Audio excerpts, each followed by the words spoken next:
இன்றைக்கி நம்ம வெஜ் சேமியா ரவை உப்புமா செய்யலாம் வாங்க. அதுக்கு தேவையான காய் இப்படி கட் பண்ணி வச்சுக்கோங்க. உங்களுக்கு எந்த ஷேப் வேணுமோ அந்த ஷேப்பில் கட் பண்ணி வச்சுக்கோங்க. இப்போ கடாய் காய வச்சு எண்ணெய் கொஞ்சம் ஊற்றிக்கோங்க. கடுகு, ஜீரகம் நல்லா பொரிஞ்சு வந்த உடனே கருவேப்பிலை சேர்த்துப்போம். பார்த்திங்களா, நல்லா பொரிஞ்சிருச்சு. இப்போ கருவேப்பிலை சேர்த்துக்கிட்டோம்.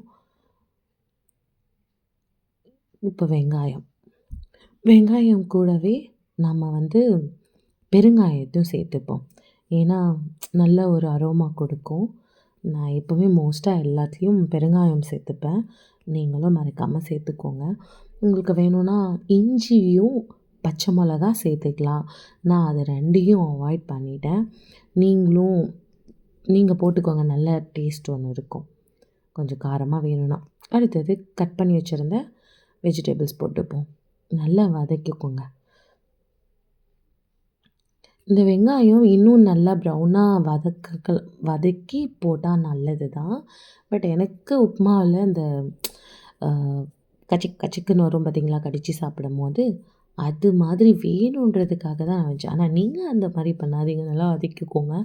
ஸோ காய்கறி நல்லா வதங்கின உடனே இந்த ஸ்டேஜில் சுடு தண்ணி ஊற்றிக்கோங்க. முன்னாடியே பார்த்திங்கன்னா, நம்ம எந்த கப்பில் ரவையோ சேமியா எடுக்கிறோமோ அந்த கப்பில் 2 மடங்கு தண்ணி கொதிக்க வச்சு போட்டுக்கிட்டு உப்பு பாருங்கள். 1 கப்பு ரவை, 2 கப்பு சேமியா வறுத்து எடுத்துக்கிட்டேன். வறுக்கிறது ரொம்ப முக்கியங்க உப்புமாவில். ஸோ வதக்கினதை இதில் போட்டு மூடியை போட்டு வச்சுடுங்க.